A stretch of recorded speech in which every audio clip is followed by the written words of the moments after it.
Shalom Bapak Ibu Saudara sekalian, bagaimana kondisinya? Kita sudah masuk bulan Maret. Tahun ini cepat sekali ya sepertinya ya. Mengakhiri waktu akhir ini semakin cepat dan semakin cepat. Kita ada di bulan Maret, ini adalah minggu yang pertama. Saya akan berkhotbah, jadi Bapak Ibu, topik khotbah hari ini adalah yang kedua. Yang pertama adalah pada bulan Februari. Jadi Anda harus mendapatkan atau melihat dua seri Bapak Ibu ya. Jadi Februari dan Maret itu serinya bergabung begitu. Jadi 1 dan 2. Hari ini seri kedua dari apa yang kita bahas di seri pertama. Bapak Ibu, saya mengerti Anda mungkin sudah hujan atau tidak hujan di sana Bapak Ibu. Saya mengerti bahwa kondisinya hari ini sedang banyak ya di bulan Maret. Anda mengerti bahwa di bulan Maret sudah dibuka, Februari sudah dibuka Jeffrey Epstein, sudah bagaimana terbongkar Bapak Ibu, tetapi Anda harus mengerti Jeffrey Epstein mungkin 2006 tengah awal 2027 2026-2027 akan menguap. Jadi beritanya Anda tidak akan mendengar lagi orang mengatakan Jeffrey Epstein sudah meninggal, sudah tidak bisa didata lagi, tetapi Anda harus mengerti pada minggu kedua bulan Februari kita mendapatkan sebuah foto tentang Jeffrey Epstein di Israel. Dan hari ini, Senin kemarin, jadi tanggal 2 Maret 2026, saya mendapat lagi sebuah foto yang baru Jeffrey Epstein dengan tampilannya sudah lebih, kalau yang pertama kan rambutnya panjang, yang kedua lebih rapi, dan sedang berjalan-jalan di Israel. Bapak Ibu, kondisinya seperti itu. Nah, kita melihat pada akhir bulan ini sudah ada peperangan Amerika Israel melawan Iran, dan ini akan memicu banyak kejadian. Bapak Ibu, apa ini menjadi sebuah permulaan perang yang besar? Ini adalah permulaan peperangan. Anda akan melihat terus dan Anda akan kaget seperti apa. Nanti saya akan membagikan di tengah-tengah mengenai konsep akhir zaman terkait dengan perang yang ada hari ini. Jadi pada pertemuan yang pertama, Bapak Ibu, itu kita melihat tentang anak-anak Skewa. Saya bahas anak-anak Skewa ya. Hari itu orang tukang jampi Yahudi ada 7 orang. Mereka berusaha untuk melepaskan seorang yang kerasukan setan dan menyebutkan nama Yesus yang diberitakan oleh Paulus. Tetapi roh jahat, si jahat itu mengatakan, Yesus aku kenal. Seperti apa dia sudah tahu siapa Tuhan Yesus. Tetapi dia katakan, Paulus aku tahu. Jadi dari kata itu Anda bisa mengerti bahwa kuasa kegelapan, sebagaimana juga Daud waktu dia pergi ke orang Filistin, dia tahu bahwa ini kan suara kuasa kegelapan. Ya. Mereka mengenal siapa Paulus, mereka juga mengenal siapa Daud. Kondisinya mereka tuh tahu kondisinya. Mereka menyebutkan Daud adalah raja negeri itu. Orang yang membunuh beribu-ribu laksa, orang yang menjadi panglima, orang yang mengatakan berlaksa-laksa menjadi mati di tangan Daud. Mereka mengatakan itu merupakan sebuah nubuat sebetulnya. Jadi sebuah kata-kata, bukan kata-kata kosong, itu kata-kata pengenalan, pengetahuan akan seseorang. Jadi kuasa gelap itu mengetahui siapa Anda. Kalau Anda hari ini berjalan atau Anda sedang ada di sebuah tempat, roh jahat selalu tahu kalau Anda dipenuhi dengan Roh Kudus. Anda berjalan, di mana Anda berada, di mana Anda makan, di mana Anda pergi, di mana Anda sedang berkunjung ke gereja, ke pasar, ke toko, berjalan-jalan, atau Anda liburan. Di tempat itulah roh jahat selalu tahu apa yang Anda buat. Sebab roh jahat tidak pernah menilai seseorang dari kekayaan, dari mobil apa yang dia pakai, bagaimana bajunya, bagaimana perbuatan yang dia lakukan. Tetapi roh jahat mengukur seseorang, tanda kutip ya, mengukur dari bagaimana hubungan orang itu dengan Tuhan. Nah, saat ini, pada pertemuan yang kedua ini, saya mau membahas bagaimana Anda meningkatkan kualitas rohani Anda. Jadi, supaya Anda diketahui, tanda kutip. Jadi, kondisi Anda kuasa gelap itu tahu. Gitu. Anda mengerti bahwa Alkitab mengajar sama kita bahwa kita itu adalah duta besar kerajaan sorga. Jadi, apapun yang dibuat, itu akan menggoncang, akan merobohkan benteng-benteng kuasa gelap, akan menyakiti kuasa gelap, sedemikian sehingga kuasa gelap selalu tidak tahan, selalu terganggu kalau Anda hadir. Kalau Anda melayani Tuhan, kalau Anda melakukan pekerjaan yang Tuhan inginkan dalam hati, semuanya itu menggoncang kuasa kegelapan. Nah, Bapak Ibu, saya akan mulai dengan sebuah kebiasaan yang Anda buat dan saya buat. Anda kan bertobat, ada yang sudah bertobat dari kecil, ada yang bertobat di masa pertengahan. Saya juga masa pertengahan ya. Jadi dalam pertobatan itu, sebuah hal waktu Anda bertobat, terima Tuhan Yesus, Anda kemudian akan dibina ya, akan Anda dibaptis, Anda akan dibina, terus rohani semakin lama semakin naik. Satu hal yang Anda mengerti bahwa dalam pembinaan, pemahaman tentang Tuhan, Anda pasti mengenal yang namanya adalah doa. Doa itu luar biasa. Doa adalah komunikasi Anda dengan Tuhan. Doa adalah merupakan hubungan Anda dengan Tuhan. Doa adalah cerita isi hati Anda, curhat Anda dengan Tuhan. Peristiwa bagaimana Tuhan ingin Anda lakukan, itu terjadi dalam doa. Doa adalah tempat di mana Anda menimba satu muatan rohani dalam kehidupan ini. Dalam doa-doa Anda, engkau bicara doa itu sebagai sebuah tempat untuk Anda beristirahat. Doa adalah tempat untuk Anda mencurahkan isi hati. Doa adalah untuk menerima kehendak Tuhan dan keinginan Tuhan. Doa untuk mengenal siapa Tuhan, dan doa adalah intinya sebuah hubungan yang kuat dengan Tuhan, dan doa itu akan menghasilkan kualitas rohani Anda akan meningkat. Kualitas rohani Anda akan menjadi bagus. Kualitas rohanimu akan terus naik. Nah, Bapak Ibu, doa yang diajarkan kepada kita itu ada dua macam. Ini pribadi saya mengatakan bahwa doa ada dua macam. Yang kita dapatkan dari persekutuan doa, dari khotbah, dari gereja, dari pengajaran, dari pola-pola di rumah tangga atau komsel, kelompok sel, sel group, atau family altar, itu semuanya itu konsep gaya nomor satu. Jadi doa semacam apa? Waktu itu Anda diminta belajar berdoa. Anda berdoa, dan doa itu yang bisa Anda katakan itu adalah hubungan dengan Tuhan. Meningkatkan kualitas doa. Misalnya Anda berdoa untuk bangsa. Anda berdoa untuk negara. Doa untuk keamanan, untuk air, untuk tanah, untuk udara di Indonesia. Anda berdoa untuk provinsi-provinsi, kota-kota, desa, atau tempat di mana Anda ada. Anda berdoa untuk kantor Anda. Anda berdoa untuk keluarga Anda, untuk orang tua, istri, anak, suami. Itu Anda berdoa untuk keluarga besar yang lain, Anda berdoa. Anda berdoa untuk kesejahteraan, kesehatan orang-orang, untuk keamanan, ketentraman. Anda berdoa itu. Waktu itu Anda berdoa juga supaya kondisi dipulihkan. Anda berdoa untuk satu kondisi problema yang dialami oleh seseorang. Anda berdoa di sana, Anda berdoa untuk orang sakit supaya sakit disembuhkan. Anda berdoa untuk binatang peliharaan Anda berdoa juga. Anda berdoa untuk banyak hal. Pola doa tuh ada yang intinya doa syafaat gitu ya.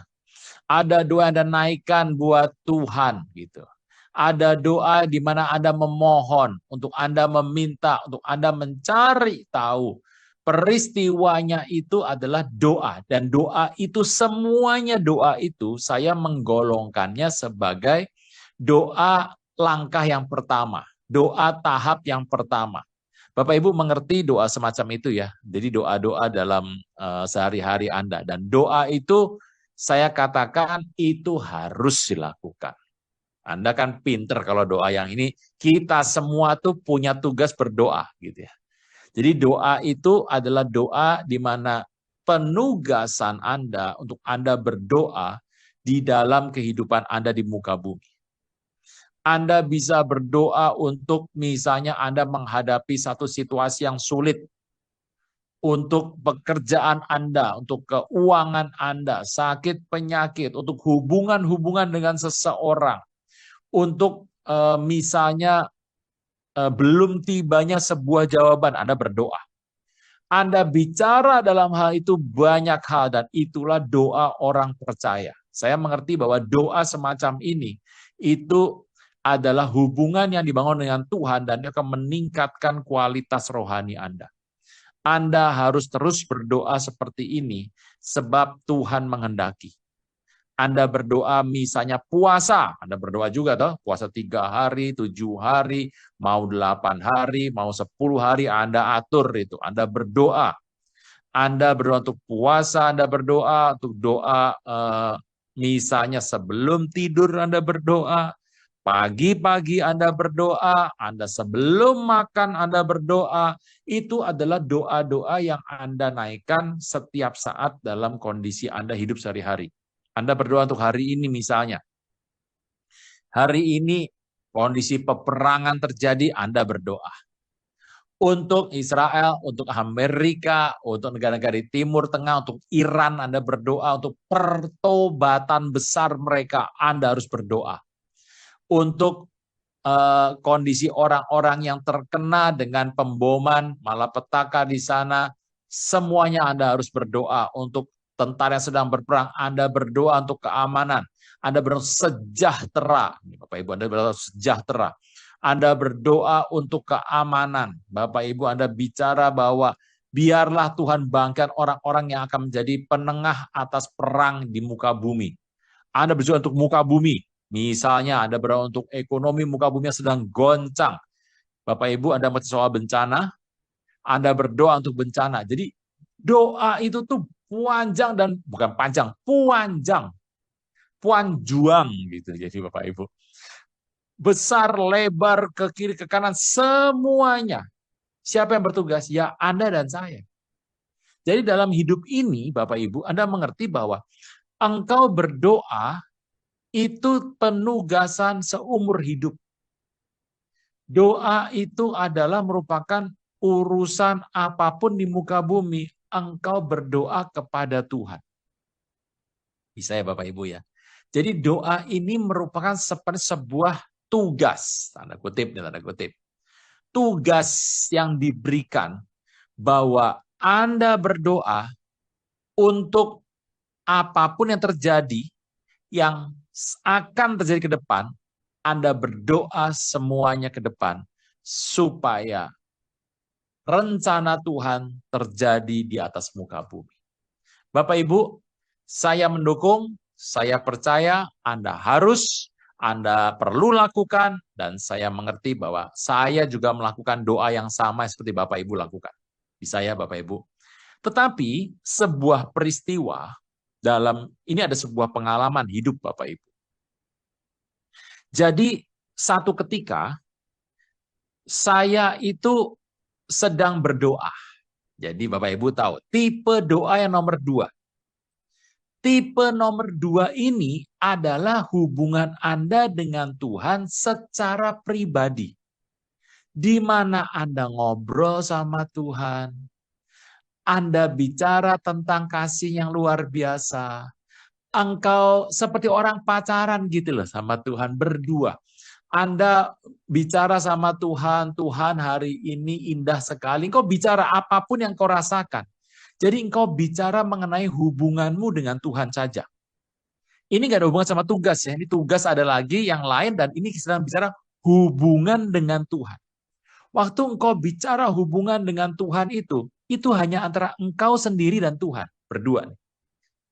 Kalau yang pertama tadi, Anda bicara sama Tuhan sebagai seorang yang berdoa syafaat. Anda di tengah-tengah, jadi antara si A dan Tuhan, Anda di tengah-tengah gitu. Anda berdoa kepada Tuhan tentang sesuatu hal, tentang kondisi ini. Anda berdoa di sini kepada Tuhan tentang ini. Tetapi kondisi ke nomor 2 ini beda. Anda langsung sama Tuhan tidak sedang mendoakan ini. Ini geser dulu nih. Jadi ini bergeser, Anda sedang berdoa sama Tuhan. Anda berdoa bersama dengan Tuhan. Bapak Ibu, satu kejadian waktu malam, saya sedang berdoa, udah lama waktu ini, saya sedang berkasih-kasihan dengan Tuhan. Saya bicara dengan Tuhan, kondisinya ya macam-macam saya bicara. Lalu saya sedang bicara seperti itu, tiba-tiba saya berpikir gini, saya ini belum doa buat bangsa loh, udah malam loh ini. Sebentar lagi mau tidur nih. Saya bicara lagi, Tuhan saya belum berdoa untuk keamanan nih. Saya belum berdoa untuk keluarga saya. Terus saya bilang sama Tuhan, Tuhan saya udah malam ini, nanti kita kalau ngobrol terus saya nanti ketiduran, besok pagi saya harus bangun pagi untuk doa dan untuk pergi pagi karena ada urusan kerjaan. Jadi saya akan tidur lebih cepat, saya ini ngobrol-ngobrol sama Tuhan nih, Tuhan mohon maaf ya, saya akan melakukan tugas saya dulu. Bisa ya Bapak Ibu ya, jadi saya lagi ngobrol sama Tuhan, Tuhan sebentar saya ngomong tugas dulu. Terus saya berdoa. Saya berdoa untuk bangsa, negara, keluarga, semua. Saya doakan orang-orang pertobatan jiwa-jiwa saya doakan. Bapak Ibu, Anda mengerti? Dalam kondisi saya sedang berdoa yang keluarga, yang untuk pasangan saya, untuk kesehatan, untuk segala macam, untuk pelayanan, untuk yang daerah sini nih. Saya berdoa untuk yang ini nih. Saya lagi berdoa gitu, tiba-tiba saya kaget sendiri, saya kaget. Saya mikir, saya ini lagi ngapain saya? Ini kondisi apa saya lagi ngapain? Yang pertama saya lagi ngobrol sama Tuhan. Tentang hubungan, tentang isi, tentang kedekatan, tentang yang enak-enak soal hubungan dengan Tuhan. Lalu saya hentikan, saya berdoa untuk tugas. Saya berdoa ini juga kepada Tuhan. Lah kenapa saya harus motong lagi ngomong sama Tuhan, terus tiba-tiba saya potong dengan tugas ini? Saya berhenti, saya mikir kenapa saya jadi begini ya? Dari dua hal tersebut, kejadian itu ya, saya melihat ternyata ada dua Bapak Ibu. Jadi Anda berdoa untuk tugas, Anda berdoa untuk berkasih-kasihan dengan Tuhan. Ada dua ini. Yang pertama, Anda bisa dapatkan di gereja, di persoalan doa, di komsel, di semua tempat yang Anda ada bersama orang lain. Di tempat itu Anda belajar ini, pertama kali Anda bertobat, terima Tuhan, menurut saya besoknya langsung Anda belajar nangking setan. Itu pelajaran pertama orang karismatik seperti Anda dan saya gini. Jadi kita ini belajar pertama dan nangking setan. Kayak ngusir setan, menghancurkan kuasanya, mengusir kegiatannya, itu adalah pekerjaan doa pertama yang ada dan saya pelajari, kira-kira begitu ya. Tapi Bapak Ibu Anda mengerti, waktu Anda berdoa, Anda memutus di tengah. Ada dua loh Bapak Ibu. Hari ini saya mau mengajar Anda yang nomor 2. Yang nomor 1, menurut saya Anda sudah mengerti. Anda silakan belajar sendiri di mana-mana pun ada pun. Jadi pola doa, doa semalam suntuk itu adalah nomor 1 itu. Jadi prinsip Anda berdoa itu nomor 1. Anda mengertilah nomor 1. Bapak Ibu, saya mau mengajar Anda nomor 2. Nomor 2 adalah kualitas Anda bersama dengan Tuhan.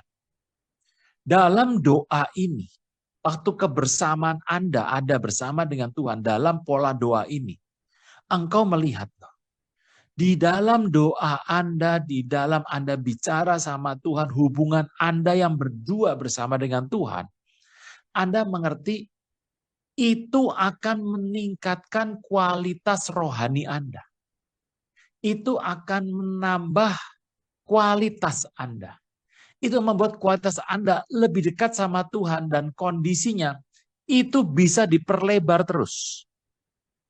Jadi bersama dengan Tuhan, engkau bisa meningkatkan kerohanian itu.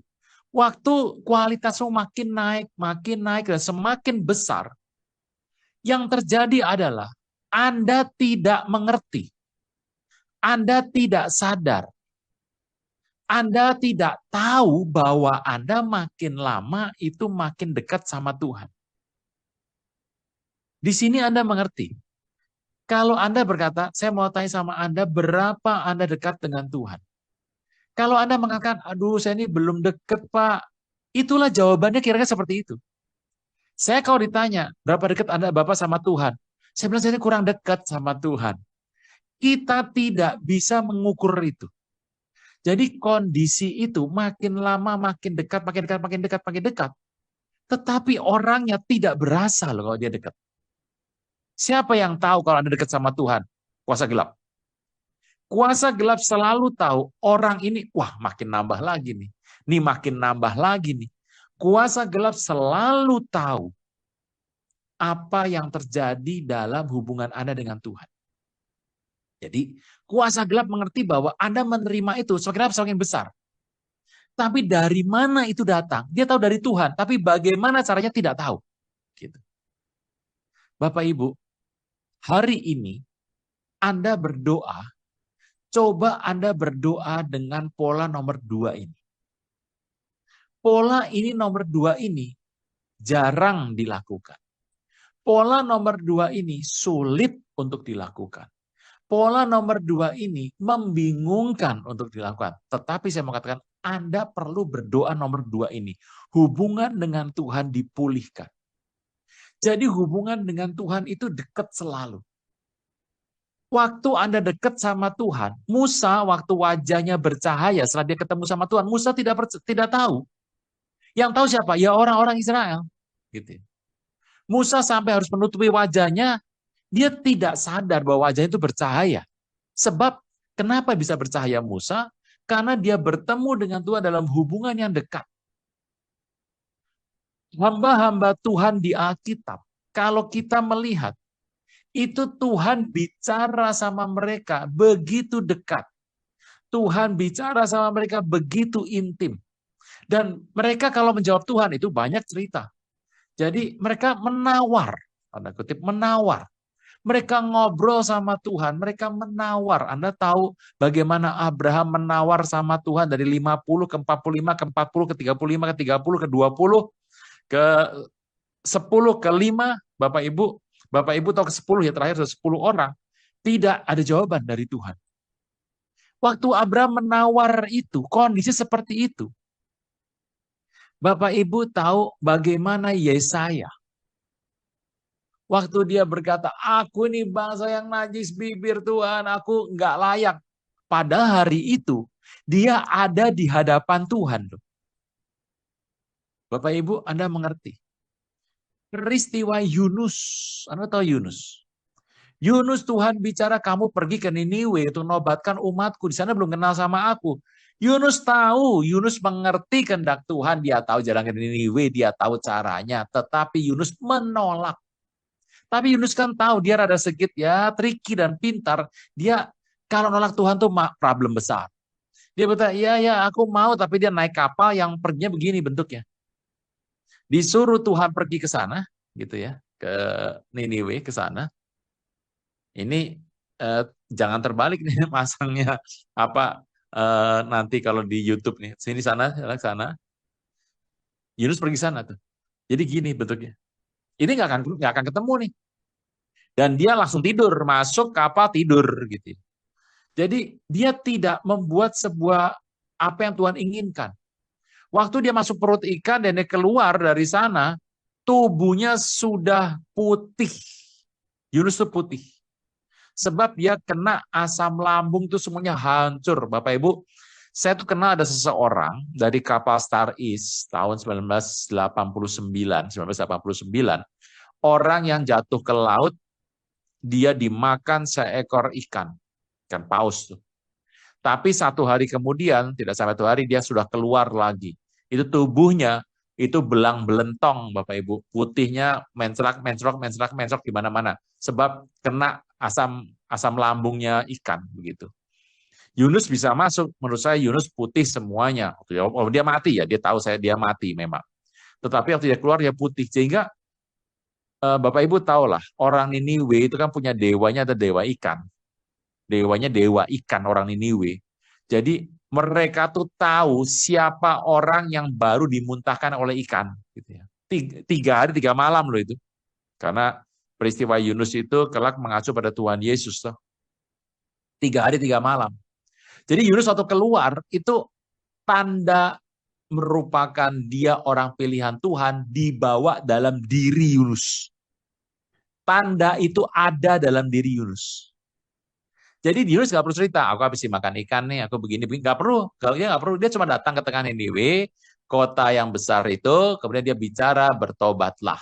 Kalau tidak bertobat, 40 hari lagi, ini kota akan ditunggang balikan. Itu khotbah yang sangat kecil, sedikit, dan kata-katanya singkat, itu Yunus. Seperti itu, Bapak Ibu. Bapak Ibu tahu peristiwa Ishak, peristiwa Yakub, anak-anaknya, bagaimana Tuhan bicara sama Daud. Waktu Daud ingin perang dan dia nggak tahu caranya, ditanya sama Tuhan, Tuhan pakai mana caranya nih? Tuhan berkata, kali ini kau gunakan jalan melingkar. Gitu ya. Engkau berputar atas musuhmu, dari belakang kau akan serang. Nanti aku kasih tanda, bunyi dari daun-daunan, pohon-pohonan akan berbunyi, itulah tandanya. Seperti itu Bapak Ibu. Jadi Anda mengerti Elia tuh bahkan aku gak lebih baik daripada orang tuh apa leluhurku. Aku mau mati Tuhan, aku mau mati. Bapak Ibu tahu, kalau dia mati ketemu siapa? Ketemu Tuhan. Lah sekarang dia hidup aja ketemu Tuhan kok. Bapak Ibu, ini seperti Adam. Adam di taman di Eden, Anda tahu. Adam ketemu siapa? Ketemu Tuhan. Ya kalau Adam mati ketemu siapa? Ya ketemu Tuhan. Lah ngapain dia mati? Jadi di taman Eden tidak ada kematian di sana. Waktu dosa belum ada ya. Jadi peristiwanya itu merupakan peristiwa yang luar biasa. Hamba-hamba Tuhan di Alkitab itu bicara sama Tuhan. Seperti seorang sahabat, seperti seorang teman, seperti seorang rekan, dia bicara sama Tuhan.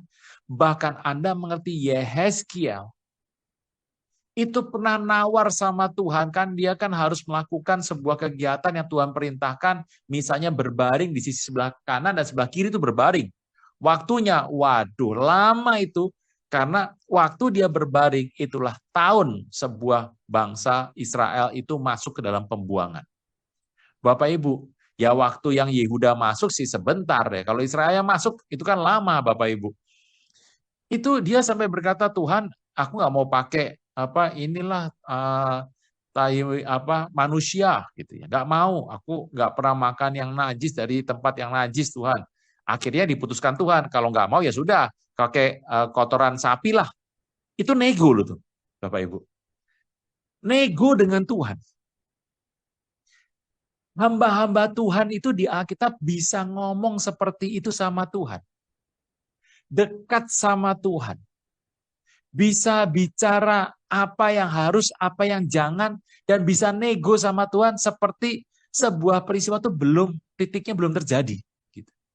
Mereka nego, mereka ngobrol sama Tuhan. Bapak Ibu tahu, tetapi dosa dari orang Israel dan orang Yehuda terus terjadi, sehingga semakin lama seperti makin jauh. Tuhan menjauh dari umatnya. Dan kemudian bangsa orang pembuangan masuk ke pembuangan, dan yang terjadi adalah selama 300 dan 350 tahun Tuhan tidak bicara sama orang Israel. Bapak Ibu tahu antara PL dan PB itu ada jarak di sana. 300 tahun sampai 350 tahun loh di sana. Itu 3 abad lebih Bapak Ibu. Tuhan tidak berbicara kepada kaum Israel yang ada hari itu. Dan kondisi bisa bicara sama Tuhan sedekat itu. Bisa nego sama Tuhan. Seperti seorang sahabat ngobrol. Musa ketemu Tuhan ngobrol. Itu hal yang luar biasa terjadi atas hamba-hamba Tuhan. Dan kemudian semakin sini, semakin jauh, semakin jauh, semakin jauh, semakin jauh, semakin jauh. Bapak Ibu, raja-raja Israel itu mulai menjauh. Mulai pakai seorang nabi. Dan raja udah nggak bisa dengar lagi. Masih berdoa, masih. Tapi yang hubungan yang nomor 2 yang saya katakan tadi, yang dekat dengan Tuhan itu, mulai menjauh. Gitu. Ini mulai jauh dan diganti oleh seorang nabi. Lama-lama nabinya juga nggak bisa bicara. Sama Tuhan nggak bisa bicara lagi. Jadi hilanglah itu sampai kematian Tuhan di kayu salib. Waktu Tuhan Yesus naik kayu salib. Waktu Tuhan itu wafat. Waktu Tuhan meninggal dan bangkit kembali. Hari itu. Paroshet itu apa ya? Kain di depan bait suci yang besar itu. Tiba-tiba kretek pecah jadi 2. Pecah kain itu. Itu bicara hubungan manusia dengan Tuhan dipulihkan. Bapak Ibu, hari ini sebetulnya Tuhan sudah bisa bicara kepada Anda seperti zaman Adam sampai zaman Maleakhi. Itu sudah bisa kembali.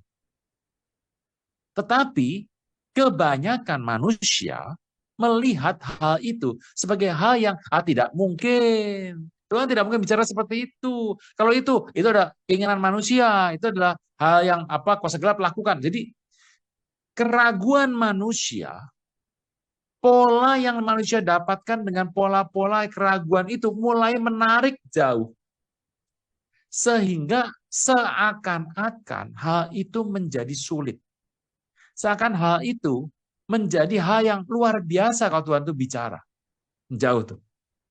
Padahal firman Tuhan katakan, kematian Tuhan Yesus itu mengubah kembali hal yang terjadi di masa lalu. Tuhan kembalikan untuk boleh Anda dan saya rasakan pada hari ini. Bisa ya Bapak Ibu ya? Situasi itu terjadi dalam hidup ini. Dalam hidup ini, Anda dan saya itu bisa berdoa kepada Tuhan. Dan kita bisa ngobrol dengan Tuhan. Bapak Ibu, Anda tahu Elisa.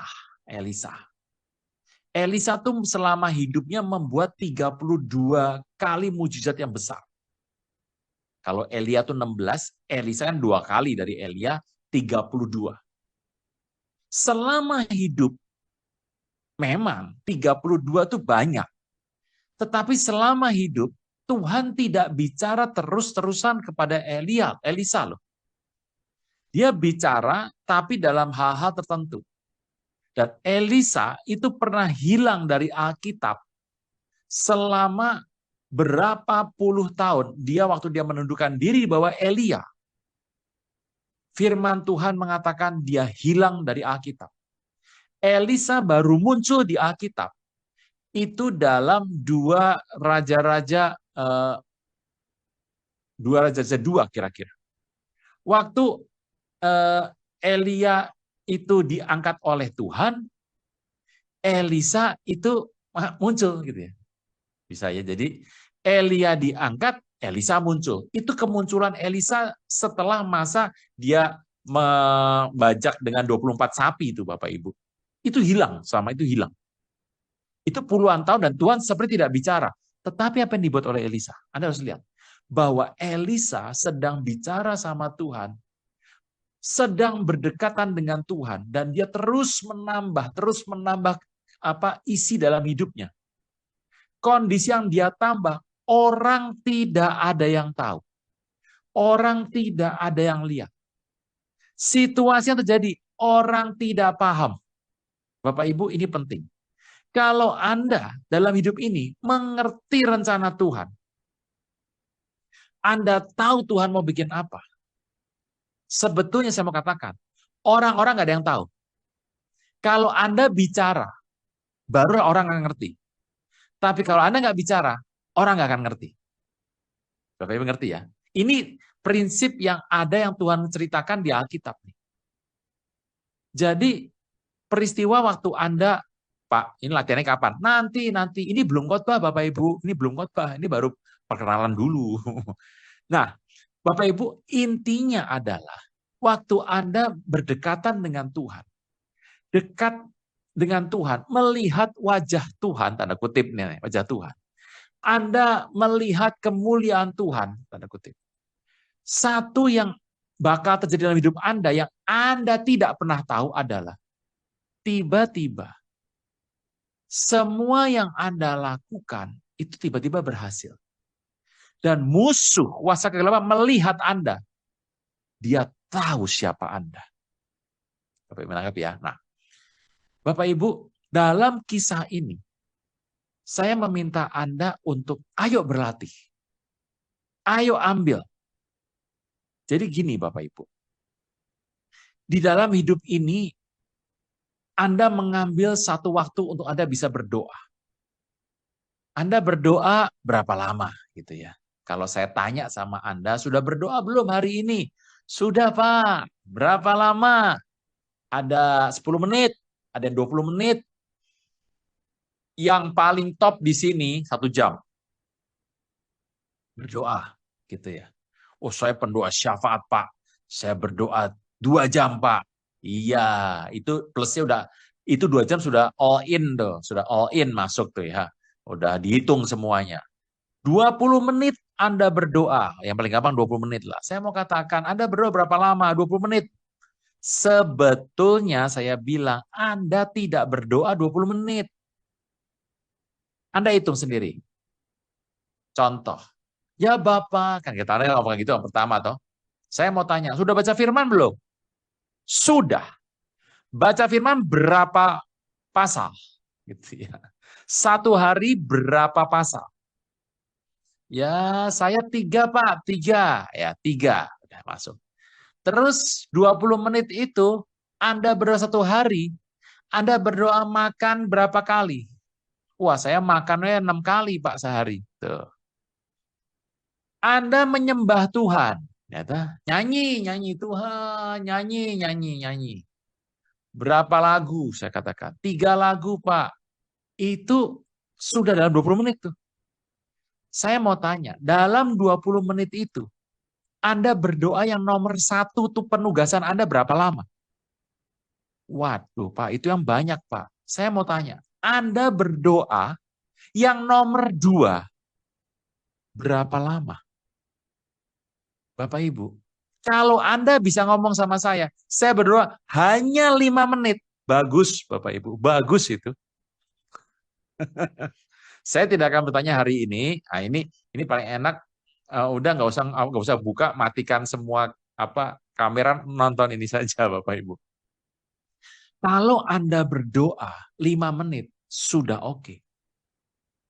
Tidak ada orang itu yang hari-hari ini mungkin bisa berdoa sampai 2 jam. Tapi Bapak Ibu saya mau katakan, yang penting bukan yang pertama penting, yang pertama juga penting. Saya sedang membahas nomor 2 kali ini. Anda harus berdoa hubunganmu dengan Tuhan. Jadi engkau berdoa masuk. Anda harus mengambil sebuah tempat untuk Anda berdoa. Anda berdoa mau Anda berdiri silakan, mau duduk silakan, mau Anda berlutut silakan, mau terjengkang silakan, kepala mau nempel sama lantai monggo. Anda terserah di sana. Anda bebaskan hidup Anda. Anda cuma berdua sama Tuhan, Anda bertemu sama Tuhan, Anda bicara sama Tuhan. Pak, apa yang saya harus doakan? Apa yang harus saya katakan? Saya mau mengajarkan Anda bagaimana melakukan doa itu. Anda melakukan dengan cara yang paling sederhana. Anda berdoa dengan pola yang paling sederhana. Anda melakukannya dengan sistem yang paling sederhana. Satu sistem yang penting sebagai dasar yang sederhana. Anda lakukan hal itu. Jadi kalau Anda berdoa, Bapa, di dalam nama Tuhan Yesus. Apa yang kau katakan? Ya, kalau saya mengajar sama Anda hari ini, saya katakan, sebut saja nama Tuhan Yesus. Jadi, kalau berdoa itu dimulai dengan apa? Saya akan tutup mata, atau saya akan nyender, gitu ya. Saya akan berkata, Tuhan Yesus, Tuhan Yesus, Tuhan Yesus, Tuhan Yesus, Tuhan Yesus, Tuhan Yesus, Tuhan Yesus. Itu yang saya katakan. Tuhan Yesus, Tuhan. Terus. Tuhan Yesus, Tuhan Yesus. Terus. Sampai berapa lama? Sekuatnya saya. Sekuatnya saya. Tuhan Yesus, Tuhan Yesus, Tuhan Yesus. Terus. Itu saya ulang-ulang setiap kali terus menerus. Saya akan dekat dengan Tuhan dan saya akan mulai nih mengurangi pola doa nomor satu. Nomor satu ini saya doakan, mulai saya kurangin. Saya akan berdoa nomor dua saya naikkan. Dalam kondisi saya berdoa itu terus menerus. Dari mana cerita itu saya ambil? Bapak Ibu tahu seorang Saint Agustinus, Bapak Ibu tahu Santo Agustinus? Ya, ada berapa yang tidak tahu, ada kenal atau Bapak gereja itu Santo Agustinus. Santo Agustinus kalau berdoa kepalanya nempel sama tanah tuh, duk jatuh tuh di kamar tuh. Ada orang mau ketemu sama Santo Agustinus, tapi dia menunggu sedang apa Santo Agustinus. Dia kepalanya nempel di bawah, dan dia gini, di bawah tuh begini, nempel di tanah tuh kepala. Dan dia berkata, Tuhan Yesus, Tuhan Yesus, Tuhan Yesus, Tuhan Yesus. Dia berdoa 1 hari. Saya pernah salah ngomong nih. Saya bilang tuh ada 4 jam. 8 jam Bapak Ibu. 8 jam. Kalau saya tidak kuat 8 jam. Saya bukan pendoa lah. Saya ngerti panggilan saya. 8 jam sampai orang mau ketemu nunggu bolak-balik, nunggu belum selesai itu. Yang dikatakan ya cuma satu itu. Tuhan Yesus, Tuhan Yesus, Tuhan Yesus, Tuhan Yesus, Tuhan Yesus, Tuhan Yesus. Itu aja yang dikatakan. Jadi dia tuh berdoa luar biasa. Bapak Ibu, Anda tahu tuh apa yang terjadi setelah Agustinus berdoa seperti itu? Dia keluar ruangan. Dia datangin orang. Dia belum ngomong loh. Orang bertobat Bapak Ibu. Dan dia belum ngomong. Baru menyapa. Orang sudah nangis dan bertobat. Itu Bapak gereja. Gitu. Nah ini Paulus ini tidak muncul dalam anak-anak Skewa. Dia ada di Efesus. Tetapi dalam cerita anak Skewa, Paulus tidak muncul. Tetapi cerita yang Anda dapatkan pada hari itu, si jahat bisa berkata, Yesus aku kenal, Paul, I know. Aku tahu siapa Paulus. Sedekat itu hubungannya. Bapak Ibu, Anda berdoa satu ini saja. Tuhan Yesus, Tuhan Yesus, Tuhan Yesus, Tuhan Yesus, Tuhan Yesus. Terus. Anda doakan itu terus setiap hari, setiap saat terus doakan. Kalau Anda sudah doakan ini, terus-menerus ini. Satu ketika nanti, entah kapan waktunya, engkau akan diberi Tuhan sebuah kondisi. Anda sedang berdoa, terus setiap waktu doanya A terus, Anda doakan A terus. Nanti satu kali entah kapan, Tuhan berikan hikmat B. Engkau berdoa A, A, A, A, A, B, A, A, A, A, A, B, A, A, A, B, A, A, B, A, A, B, A, B, A, B, A, B, A, B, A, B, terus AB. Anda berdoa AB, AB, terus AB. Dalam kondisi terus, tidak berhenti, terus AB. Nanti, satu hari nanti, satu ketika nanti, Tuhan berikan C. A, B, A, B, A, B, A, B, A, B, C. A, B, A, B, A, B, A, B, A, B, C. A, B, A, B, A, B, C. A, B, A, B, A, B, C. A, B, A, B, A, B, C. A, B, C, A, B, C, A, B, C, A, B, C. Lalu Anda doa apa habis itu? Ya A, B, C. Yang Tuhan berikan C. Anda hanya berdoa seperti yang Tuhan inginkan. Anda tidak berdoa yang lain. Jadi Anda berdoa A, B, C, A, B, C, A, B, C, terus A, B, C, A, B, C. Terus. Kalau Anda tanya, A, B, C itu apa, Pak? Ya Tuhan Yesus mungkin. Tuhan Yesus, aku sayang kau, aku sayang kau, aku sayang kau. Itu terus saja, B-nya itu terus. Dan itu akan berlangsung lama, Bapak Ibu. Nanti ada satu hal yang penting, Tuhan akan berkata, D, D. Anda berdoa A B C A B C A B C A B C A B C D. A B C A B C A B C A B C D. A B C A B C D. A B C A B C A B C D. A B C A B C D. A B C A B C D. A B C D A B C D A B C D A B C D. Dan itu benar-benar seperti itulah terencana seperti itu. Bapak Ibu. Kondisi itu kalau Anda berdoa seperti ini. Yang pertama, engkau akan menyingkirkan semua pola-pola doa yang tidak berasal dari Tuhan. Engkau akan singkirkan itu. Bapak Ibu, ini penting. Kalau saya katakan. Tuhan bicara supaya Anda berdoa untuk bangsa. Tuh. Tidak. Usahakanlah damai sejahtera di mana aku engkau buang. Kan gitu kan. Itu berapa banyak dari isi firman Tuhan? Ya satu. Doa buat bangsa, dasarnya apa? Dasarnya itu tuh. Ayat tadi tuh, dasarnya itu. Dengan dasar itu Anda berdoa. Mana dasar lebih banyak? Nomor 2 dasarnya apa? Itu banyak sekali dasarnya. Aku memuji engkau, Tuhan, aku puji engkau, aku puji engkau. Itu doa, Bapak Ibu. Itu sudah doa. Jadi, Anda mulai menyampingkan doa-doa. Bapak Ibu, kalau Anda bisa doa nomor 2 ini, Anda akan mulai berdoa yang sesuai kehendak Tuhan. Anda akan menghindari doa-doa yang sepertinya untuk kepentingan Anda.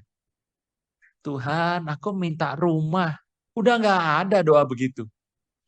Aku belikan mobil baru, Tuhan. Nggak ada. Tuhan, aku lulus ya tahun ini. Nggak ada, Bapak Ibu.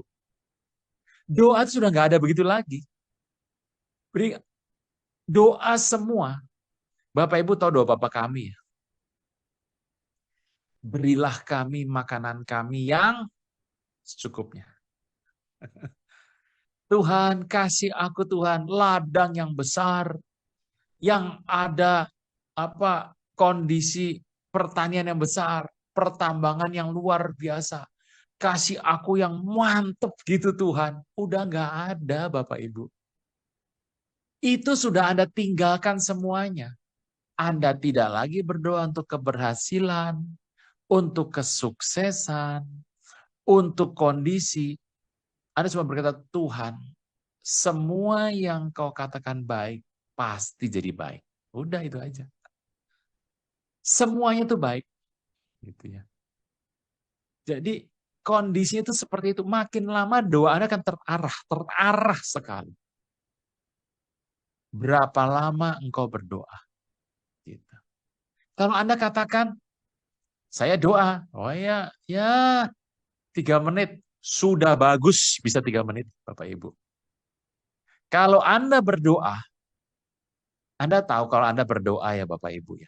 Berapa lama sih yang paling Anda lakukan, berapa lama sih yang bisa Anda lakukan? Saya mau kasih tahu sama Bapak Ibu. Kalau Anda berdoa, Anda menyembah Tuhan. Engkau menyembah pertama kali yang paling sulit 12 sampai 15 menit pertama. Susahnya bukan main tuh Bapak Ibu. Ya doa itu. 12 sampai 15 menit yang pertama susah tuh doa. Kau ajaib di tempat ini ya Allah. Bubur sudah ada bubur. Oh sudah matang bubur ya, ada bubur. Lagi doa mikirnya bubur Bapak Ibu. Kau ajaib di tempat ini, Abba Bapa. Nasi goreng sudah ada, nasi goreng. Udah panas belum? Udah. Nah itu Bapak Ibu. Doa 12 susahnya itu baru nyanyi tuh, belum doa tuh. Baru nyanyi menyembah Tuhan. Belum doa Bapak Ibu. Doa yang nomor 2 ini, itu kalau Anda lakukan terus, dalam satu hari, seluruh kebutuhan Anda, hidup Anda, ya doanya cuma yang A itu, A itu. Seluruh kebutuhan Anda. Tetapi kalau yang nomor 1, yang penugasan, ya Anda silahkan bebas, Bapak Ibu. Kenapa sih saya harus mengajar Anda doa yang ini, Bapak Ibu? Saya mengerti, Bapak Ibu. Ini untuk dipertimbangkan, untuk dipikirkan, untuk dilakukan. Saya tidak minta Bapak Ibu sekarang harus doa gitu, tidak. Bapak saya tidak minta begitu. Bebaskan Bapak Ibu. Tetapi ini untuk Anda pikirkan, Anda renungkan. Doa yang seperti ini Anda renungkan. Anda lakukan pelan-pelan, Anda belajar pelan-pelan. Anda mengerti doa ini adalah doa kebutuhan Anda bersama dengan Tuhan. Waktu Anda doakan ini, terus seperti ini, itulah hidup Anda. Anda kata, oh hidup Anda itu tentang makanan, pakaian Anda, jabatan Anda. Itu kebutuhan saya. Itu bukan kebutuhan Anda, Bapak Ibu. Itu kan Tuhan penuhi enggak? Tuhan akan memenuhi menurut kehendak Tuhan. Tetapi yang Tuhan inginkan, yang nomor 2 ini, Anda berdoa. Kalau Anda tanya sama saya, Pak, untuk doa begini, kan harus ada target toh Pak. Berapa lama yang kira-kira harus saya lakukan kalau saya mau doa yang tipe yang seperti nomor 2 ini? Saya katakan sama Bapak Ibu, saya bebaskan Bapak Ibu. Berapa menit bebas. Ya harus pakai angka Pak. Tidak ada angka. Tapi gimana saya tahu kok nggak pakai angka? Ya sudah, kalau Anda maksa ya saya kasih tahu angkanya. 10 menit sudah. 10 menit saja Bapak Ibu. Kalau Anda setia dengan itu dan bisa, menurut saya, paling lama 4 menit. Saya minta 10 loh Bapak Ibu. Kalau saya 10. Tapi saya terserah Anda loh. Anda silakan sama Tuhan, silakan aja. Sama Tuhan. Apa yang terjadi? Nanti pelan-pelan, engkau pasti mendengar. Tuhan bicara. Engkau pasti kalau engkau buat sesuatu, Tuhan akan bicara. Dalam hidup ini. 10 menit Anda coba. Anda terus berdoa ini. Kalau Anda tanya sama saya, Pak, buat apa Bapak sekarang ngajar doa yang aneh begini? Saya mau katakan, sebab sudah tiba waktunya. Ini penting nih Bapak Ibu. Jadi, Anda harus ngerti loh, sudah tiba waktunya. Anda harus berdoa yang seperti ini. Saya nggak bilang sudah dekat, sudah tiba waktunya. Engkau harus berdoa seperti yang saya ceritakan semacam itulah. Karena Anda dan saya ini sedang berjalan saat ini. Kita sedang melewati satu hari. Bapak Ibu tahu bahwa Tuhan kan datang kali yang kedua atau nanti. Mau yang pre-tribulasi, mid-tribulasi, mau pre-retribulasi, mau post-tribulasi, bebaslah sudah. Anda katakan yang mana, Anda ngikut yang mana bebas. Tetapi Tuhan kan pasti datang kali yang kedua. Toh. Anda yakini, saya juga yakin yang begini. Nah, Anda tanya sama saya, waktunya tuh kira-kira kapan? Saya nggak tahu. Tetapi kondisi ini harus dijaga dengan kesungguhan hati. Dan pola untuk kesungguhan hati itu, engkau dan saya diminta untuk mendoakan yang tipe nomor 2 ini. Engkau dan saya harus berdoa yang ini. Sebab inilah yang akan membuat hati Anda berpaut sama Tuhan. Nyatu gitu loh sama Tuhan. Anda harus berdoa yang ini supaya Anda tuh ngerti. Ini Tuhan mau bikin seperti ini. Anda harus dengarkan Bapak Ibu. Sebab waktunya telah tiba. Jadi inilah kondisi yang Tuhan minta engkau lakukan. Di dalam doa bersama dengan Tuhan itu, saya mau katakan Bapak Ibu, tidak akan ada karpet merah. Tidak ada tepuk tangan orang, tidak ada. Tidak ada puji-pujian engkau hebat begini, tidak ada. Kondisinya tidak ada yang unik dari orang lain, tidak ada. Tidak ada puji-pujian, tidak ada kata-kata yang bermakna yang kau terima, tidak ada Tuhan yang bisa engkau banggakan, tidak ada. Tidak ada Bapak Ibu. Tetapi waktu engkau melakukan doa yang seperti kehadirat Tuhan yang seperti ini, engkau akan semakin mengerti bagaimana hubungan Anda dengan Tuhan. Itu lebih penting dari segala hal. Mengerti Bapak Ibu ya? Nah jadi hubungan yang penting itu yang membuat Anda terbuka, mata Anda bisa melihat, oh di muka bumi ini nggak penting, yang itu nggak penting, nggak penting. Anda bisa memilah mana yang level yang penting, mana yang tidak penting. Kalau Anda mendapat hal ini, kalau Anda mengerti hal ini, engkau diberkati luar biasa. Engkau mengerti dan pola untuk Anda mengerti mana penting nggak penting adalah Anda bersekutu dengan yang maha penting. Gitu ya. Anda bergaul dengan yang maha penting. Dengan Tuhan Anda bergaul, sejak itu Anda akan mengerti. Oh ini engkau buat untuk melakukan ini. Engkau buat ini untuk melakukan hal ini. Ini nggak penting, ini buang. Jadi Anda mulai memilah dalam hidup ini. Hal-hal yang Tuhan katakan, itulah yang terbaik untuk kau lakukan. Saya Bapak Ibu. Kondisinya nggak perlu lama-lama, nggak semua orang dipanggil jadi pendoa kan, Bapak Ibu kan nggak dipanggil jadi pendoa. Kalau Anda pendoa ya puji nama Tuhan, saya bukan. Kondisinya itu yang penting Anda berdoa memenuhi sebuah hubungan Anda dengan Tuhan. Anda ingat waktu saya pernah mengajar saat teduh, ini kapan nih Mas saat teduh ini? Saya juga waktunya lupa dari mana saya ngajar saat teduh ya. Saat teduh itu adalah hubungan yang penting dengan Tuhan. Memang Anda mengerti saat ini saat teduh, Anda saat teduh berapa lama? Setengah jam. Saat teduh ngapain? Baca firman, nyembah Tuhan, muji Tuhan, nari, nyanyi. Jadi Anda nyanyi, nyembah Tuhan. Kalau saya katakan itu adalah ibadah pagi. Gitu. Ibadah pagi. Ya Anda bersama saat teduh ya boleh. Tapi isi saat teduh itu apa? Doa, nyanyi, nyembah, baca firman. Kan itu kan ada saat teduh Anda, Bapak Ibu. Tetapi kan saya ngerti, kalau Anda nggak punya firman Tuhan gimana? Nggak semua tempat di muka bumi ada firman Tuhan loh. Nggak semua tempat. Ada tempat yang dilarang. Kalau ada orang Korea Utara gimana Bapak Ibu? Jadi kalau Anda nyanyi, ya Anda nyanyi kan sini enak, saya bebas.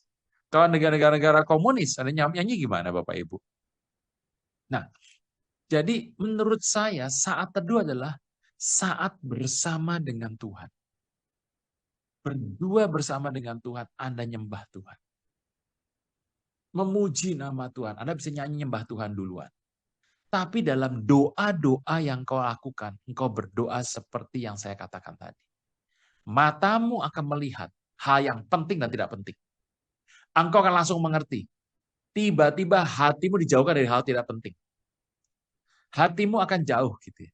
Bukan kau nggak butuh loh. Kita butuh makan, kita butuh makan. Kita butuh minum, kita butuh pakaian. Tapi pakaian makanan itu nggak penting sebetulnya gitu, Bapak Ibu. Jadi tingkat pemahaman Anda tentang satu hal, oh ini makanan Anda pakai, makanan ini untuk apa? Untuk Anda bertahan hidup. Anda minum untuk bertahan hidup. Pakaian untuk Anda bisa ada. Gitu ya. Tapi Anda mengerti yang penting dalam hidup Anda adalah Tuhan perintahkan. Paulus tahu. Paulus tahu. Yang penting hari ini apa? Tuhan katakan, engkau hari ini pergi sana. Itu aja. Semudah itu Pak. Iya, semudah itu. Dia pergi ke sana terus. Sampai Tuhan berkata, pindah tempat lain. Pindah tempat ini. Dan semua Anda melihat bagaimana orang-orang dalam kapal bisa aman tidak tenggelam hanya karena di kapal ada Paulus. Paulus berkata, aku telah didatangi oleh malaikat di mana yang melayani Tuhan dan berkata kepadaku, oleh karena engkau seisi kapal akan selamat, kecuali yang keluar dari kapal. Ada yang nggak percaya keluar dari kapal tuh, meninggal. Tetapi yang di kapal semuanya selamat oleh karena Paulus. Saya mengerti kenapa waktu dia membuat api unggun, tiba-tiba lagi ngurusin apa ini dahan-dahan karena panas, tangan digigit ular tuh. Gitu. Paulus tahu dia cuma lempar aja ularnya. Dilempar aja ularnya. Terus dia kembali lagi. Dia tidak, wah ini gigit dibalut dengan apa? Tidak. Dia biasa-biasa aja dan tidak meninggal. Sebab dia tahu dia harus meninggal di mana. Dia tahu dia meninggal oleh karena apa. Saya sendiri juga belum tahu tuh begitu Bapak Ibu. Tapi hal itu yang saya mengerti. Hari ini, ayo Bapak Ibu. Anda belajar nomor 2. Pokoknya gampang, saya tawarkan nama Yesus gitu ya. Karena menurut saya itu ada nama yang diterima oleh kita semua. Yang gampang Anda terima. Anda pakai itu ya. Ada yang lain ya boleh, silakan aja. Satu yang kecil yang mudah atau beberapa kata-kata yang kecil-kecil saja ada yang mudah Anda lakukan itu. Waktu Anda berdoa ini, engkau akan mengalami banyak hal. Lupa nanti kalau waktu kelamaan saya nggak sempat doa buat keluarga saya. Kalau nggak sempat nggak usah, gitu Bapak Ibu. Keluarga Anda diberkati oleh Tuhan. Engkau berdoa untuk jiwa-jiwa. Kalau engkau mengerti satu orang ini, Anda doakan, Tuhan, kok dia nggak bertobat ya, biar dia bikin bertobat, ngobrol lagi sama Tuhan. Nanti satu hari, dia akan dijamah oleh Tuhan. Caranya macam-macam. Nah, doa inilah, pola doa seperti inilah, yang akan meningkatkan kualitas hidup Anda. Bisa Bapak Ibu ya. Jadi doa inilah yang akan membuat Anda terus dekat sama Tuhan. Kalau engkau sedang merasa, aduh Tuhan, hari ini aku susah mengatasi dosa Tuhan. Tuhan tolong aku. Tiba-tiba matamu akan melihat nanti. Tuhan membuat jalanmu cepat ke sini, ke sini, ke sini. Engkau dilalukan dari mengalami hal-hal, bertemu dengan hal yang kau tidak sanggup. Ada hal yang kau harus doakan, karena itu adalah pertarunganmu hari itu. Kau harus doakan. Kalau Tuhan perintah doakan, doakan. Bisa ya Bapak Ibu ya. Jadi dalam doa Anda, itu ada banyak peristiwa Bapak Ibu. Anda paham ini ya, yang saya katakan ini. Bapak Ibu, ini khotbahnya habis ini belum khotbah, ini baru ngobrol. Bapak Ibu, kalau mau tanya, silahkan. Ini belum selesai ya, habis saya akan lanjutkan lagi. Bapak Ibu, saya buka dulu pertanyaan, silahkan Bapak Ibu, 3 dulu pertanyaan, saya akan lanjutkan habis ini. Monggo, cepat silahkan bertanya kalau ada. Shalom Pak Aruna. Shalom. Ya, shalom Pak Umar. Oke, Pak. Ya. Shalom Pak Aruna. Ya. Saya punya pengalaman kalau saya berdoa biasa, saya berdoa bahasa roh tuh antara setengah jam sampai 1 jam. Nah, dalam setengah jam itu biasa awal-awal itu yang paling berat. Dan setelah setengah jam ke atas biasanya tuh ada damai sejahtera, sukacita, dan doanya itu nikmat sekali doa. Dan setelah doa bahasa roh biasanya setelah 1 jam itu rasanya kenyang sekali gitu. Nah, tapi kadang juga Tuhan bawa untuk tersungkur gitu. Dan dalam tersungkur itu saya cuma ucap syukur Tuhan, aku ucap syukur. Dan itu benar-benar gitu, berjumpa dengan Tuhan dan rasanya nikmat sekali dengan Tuhan. Ucap syukur kan. Seperti itu yang seperti Pak Runa tadi sebutkan, yang Tuhan Yesus gitu, seperti gitu Pak. Nah, yang intinya yang mau saya tanyakan Pak, bagaimana kalau di dalam doa dengan hubungan Tuhan itu dalam bahasa roh gitu Pak? Itu yang intinya yang mau saya tanyakan Pak. Terima kasih Oke, Tuhan berkati, Pak. ya. Bapak Ibu, mengerti pertanyaannya ya. Jadi gini, mau pakai bahasa lidah? Silahkan Bapak, silahkan. Bebas saja, terus lakukan. Yang penting kita menemukan bahan apa, topik apa yang harus Anda lakukan untuk hubungan dengan Tuhan. Mau pakai bahasa lidah? Silahkan. Boleh, boleh bahasa lidah boleh. Intinya satu, waktu Bapak berdoa, Bapak tidak dikejar-kejar oleh waktu, tidak dikejar-kejar oleh satu keharusan. Bapak berdoa dan kalau Tuhan tunjuk doa yang ini, Bapak doa. Kalau tidak tunjuk, tidak usah doa. Gitu. Bapak Ibu, pola yang saya ajarkan ini, Anda harus benar-benar menangkap dan Anda pelan-pelan Anda lakukan. Gitu ya. Anda coba pelan-pelan. Karena saya melihat hari ini sudah tiba waktunya dan kondisinya sudah banyak. Itu Pak ya. Jadi boleh Pak, lakukan terus. Tambahkan terus hal-hal apa yang Bapak bisa doakan. Ya. Ya, terima kasih Pak Ronald berkati. Oke. Yang lain Bapak Ibu silahkan. Silakan Pak, Bapak Ibu dibuka. iya Pak, Shalom Pak. Saya Amos Pak. Mau nanya, Ya. kalau misalnya kalau lagi doa seperti itu, tiba-tiba di tengah-tengah itu ya ada panggilan alam lah gitu. Terus apakah kita ya ke panggilan alam itu dulu terus balik lagi berdoa lagi atau gimana Pak? Mungkin bisa. Ya, oke. Terima Pak, kasih Pak. saya kalau lagi ngobrol sama anak saya nih, lagi ngobrol sama anak saya bilang, "Papi sebentar ya, saya mau ke toilet dulu." Ya, toilet aja gitu. Nanti balik lagi doa lagi gitu. Jadi itu akan menjaga hubungan dengan Tuhan tuh nggak putus gitu ya. Bebas. Anda mau ke toilet dulu boleh, bebas. Anda nanti kalau sudah doa dalam tingkat yang tinggi, atau Anda sudah berdoa, di dalam toilet Anda berdoa, Anda bisa berdoa dimanapun. Jadi tempatnya tidak perlu bebas dimanapun. Bisa ya Pak? Oke. Ya, terima kasih Pak. Ada lagi? Satu lagi, silakan. Tidak ada? Oke, saya lanjutkan ya Bapak Ibu ya. Pak Ronald, boleh saya tanya satu kali lagi Pak? Ya. Pak, saya sering dengar juga pengajaran Benny Hinn. Dia mengatakan bahwa setiap anak Tuhan harus berdoa bahasa roh setiap hari dan kurang lebih selama 1 jam. Karena itu akan membuat hubungan kita dengan Tuhan semakin erat.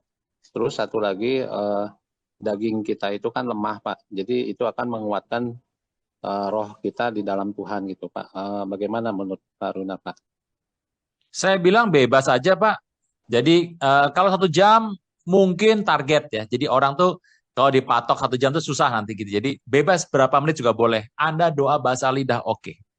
Doa untuk sebuah kondisi mau sampai 1 jam. Kalau Anda sampai terpaksa, jangan Bapak Ibu.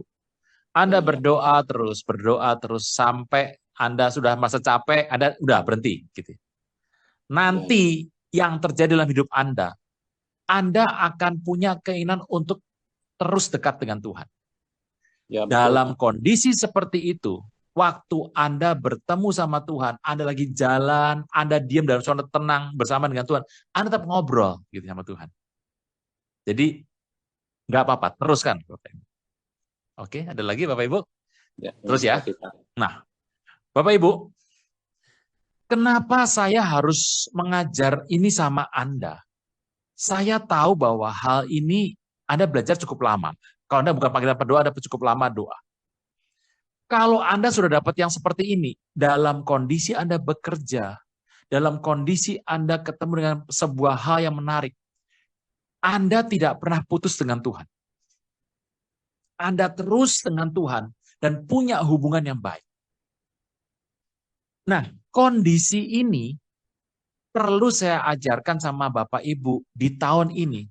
Sebab Bapak Ibu, di tahun ini Anda akan melihat, mata Anda akan melihat semua yang hamba Tuhan katakan terjadi. terjadi tahun ini. Bapak Ibu, Anda harus hati-hati loh ini. Kalau Anda melihat peperangan, suasana di muka bumi makin gelap, ekonomi jatuh, jangan Anda khawatir soal ekonomi. Kondisi makin morat-marit, kondisi di sini susah, di sana susah. Anda tetap hubungan sama Tuhan, itulah kekuatan Anda. Bapak Ibu tanggapi, itulah kekuatan Anda. Bapak Ibu, ini bulan Maret mulai terjadi. Jadi Januari, Februari, makin bulan terus akan meningkat. Bapak Ibu, saya harus katakan bahwa kami para pendoa sudah mendapat sesuatu. Anda harus berdoa demi di muka bumi ini kondisi ditahan. Terus terjadi seperti ini. Nah, kalau kondisi terjadi seperti ini, saya berdoa bahwa semua di muka bumi ini waktu semuanya tergoncang, ada tempat di mana tidak tergoncang. Anda harus melihat antara tengah tahun ini. Anda harus doakan apa yang saya katakan ini. Sebab saya membuka setiap apa yang saya dapat dari Tuhan untuk didoakan untuk menerima sebuah masukan. Saya tidak bicara ini pasti terjadi, tapi doakan. Bapak Ibu, di tengah tahun ini ke belakang,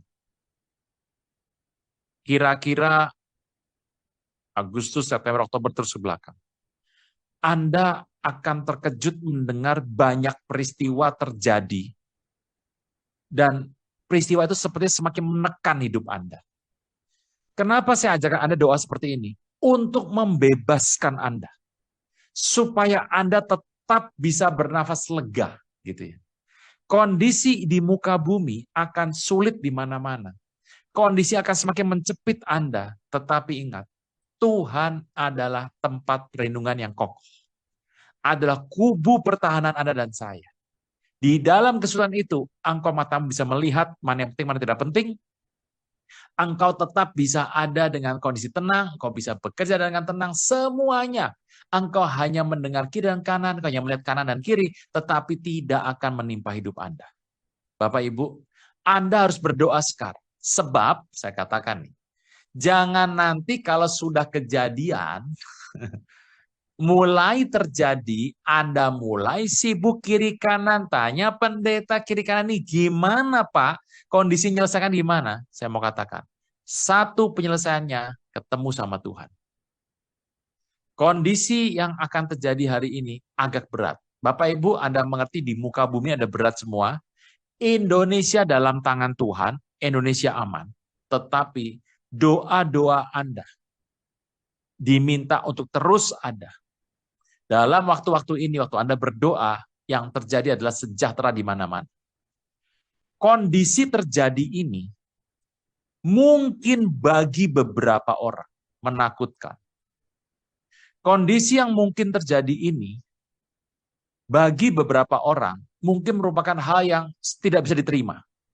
Sebab orang-orang melihat, tuh ada anak Tuhan yang kena juga. Kok ada anak Tuhan yang sepertinya tidak beruntung? Kok ada anak Tuhan yang mengalami? Bagaimana Tuhan? Bapak Ibu ingat ya? Semua yang terjadi di muka bumi ini harus ditanyakan kepada pribadi orangnya. Bapak Ibu tanya coba. Paulus mengalami apa? Disiksa, mengalami bencana berkali-kali, kapal hampir tenggelam, dia digigit ular, dia masuk di pengadilan dan dihukum mati. Saya mau tanya sama Anda, Paulus bilang apa? Paulus bilang, darahku sudah mau dicurahkan, tapi aku semakin kuat.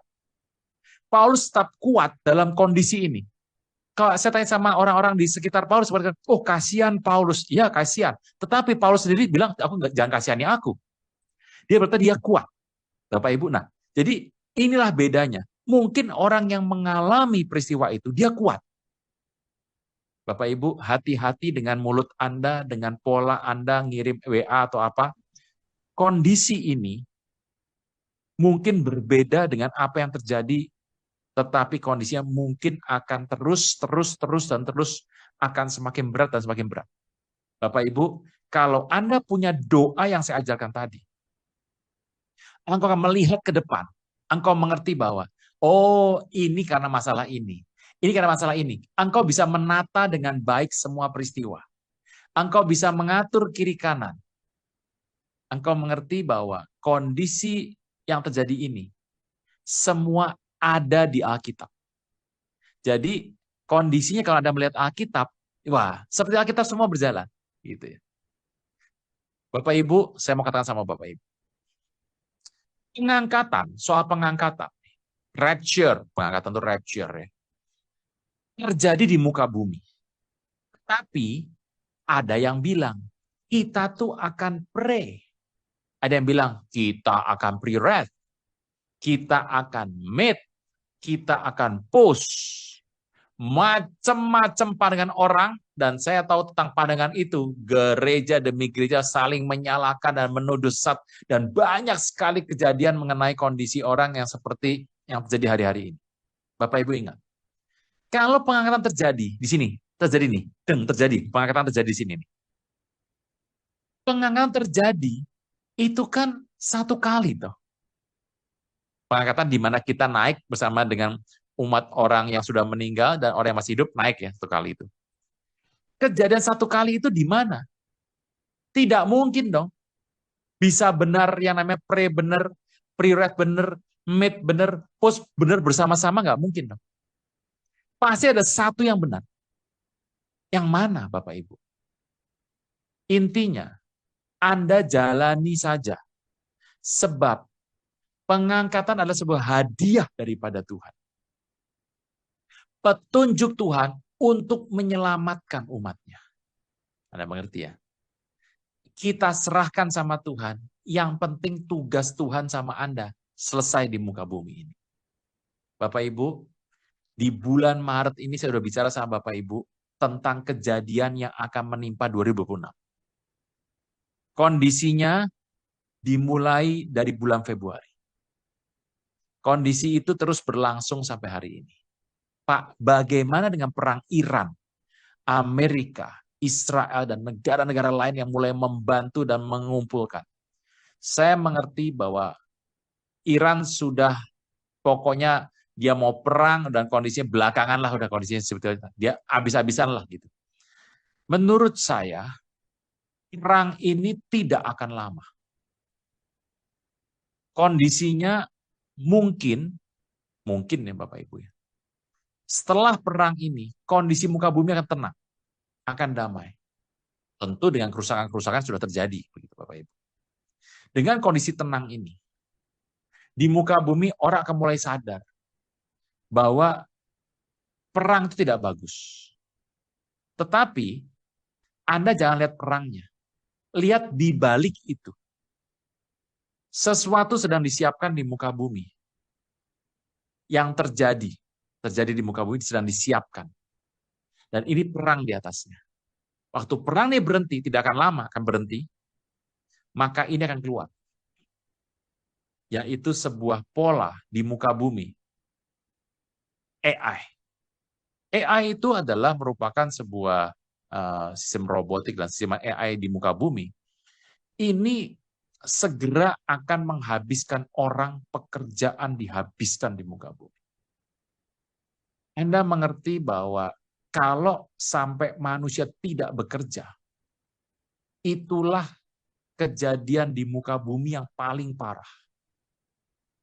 Bapak Ibu ingat ya, kondisi seperti ini akan berlangsung terus dari 2008 sampai terus 2028 sampai 2009 terus ke atas.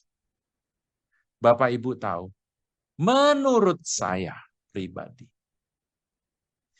Anda akan melihat bahwa di tahun-tahun 2030 ke atas, kemungkinan, ini Indonesia saya ceritain, kemungkinan pola pemerintahan akan berubah. Seperti apa Pak? Saya juga belum tahu. Tapi catat saja. Kita akan bersama-sama melangkah sampai ke tahun-tahun 2030 ke atas terus. Kelihatannya, pola pemerintahan kita akan berubah. Pola gereja yang ada sekarang akan dimurnikan dan akan kembali seperti masa lalu. Itu Bapak Ibu. Apa tuh Pak? Nggak tahu saya. Kalau kita menghadapi hal ini, mau ternyata gereja sekarang mewah-mewah, besar-besar. Iya, saya mau katakan. Tetapi gereja akan kembali dengan pemerintahan, pola, seperti masa yang lalu. Bapak Ibu, Anda mengerti kalau ini terjadi, kegoncangan di mana-mana akan terjadi. Sebelum ini terjadi, berdoa. Anda harus berdoa. Engkau harus berdoa. Topik doanya, tanya sama Tuhan. Engkau berdoa tentang apa yang kau doakan. Kalau engkau berdoa, aku nggak bisa nginjil, Pak, saya nggak ngerti caranya, Pak. Engkau berdoa. Saint Augustine itu benar. Dia keluar, dia ketemu orang bertobat. Kalau nginjil, dia nginjil apa? Gitu. Dia cuma ketemu orang bertobat. Dia layani orang bertobat dilayani. Dia pergi ke tempat lain, ke nomor 2, ke tempat 3, ke tempat 4, orang bertobat dilayani sama dia. Itu saja. Tapi pertobatannya jadi besar, Bapak Ibu. Tuhan akan memakai dirimu. Semua ada dalam dirimu, Tuhan pakai. Intinya, satu. Engkau tidak ada yang tepokin tangan. Gitu aja. Ini penting, Bapak Ibu. Semua kemuliaan buat Tuhan. Dan engkau bekerja dengan pola yang benar. Cara yang benar. Prinsip ini adalah apa yang Tuhan kehendaki. Berdoa dengan cara yang saya sudah katakan tadi, engkau cari cara itu dengan waktu engkau melakukan cara ini, engkau akan dijaga. Engkau nggak usah khawatir keuangan. Engkau harus bekerja ya, tapi nggak usah khawatir. Engkau nggak perlu khawatir mengenai proteksi. Semuanya Tuhan pelihara. Masing-masing umur Anda di tangan Tuhan. Misalnya Bapak Ibu ya, kondisi ini harus dilakukan dengan cepat. Ini sudah bulan Maret, April, Mei. Seharusnya di bulan Mei Anda sudah mulai bisa. Anda harus berdoa seperti itu. Bisa Bapak Ibu? Saya sudahi dulu, jangan capek lama-lama, lama-lama susah. Saya sudahi dulu, Bapak Ibu renungkan apa kata saya ini. Kita akan tahu semua yang ada di muka bumi ini sedang disiapkan. Anda akan melihat aturan-aturan, pola-pola yang semakin nanti keluarlah aturan ini, keluar semua aturan ini. Dan aturan akan menjadi banyak tahun 2027, 2028 akan banyak aturan keluar. Sehingga hidup Anda sepertinya makin dipepet begitu. Tapi jangan takut, karena yang pemilik semua ini ada bersama dengan Anda dan saya. Oke, Bapak Ibu itu saja dulu. Saya percaya Bapak Ibu tetap lari, tetap percaya, tetap menyembah Tuhan. Kita ada di track terakhir. Kita bersama-sama selesaikan zaman ini. Saya mengerti Tuhan memberkati Anda berlimpah-limpah. Dalam nama Yesus, amin.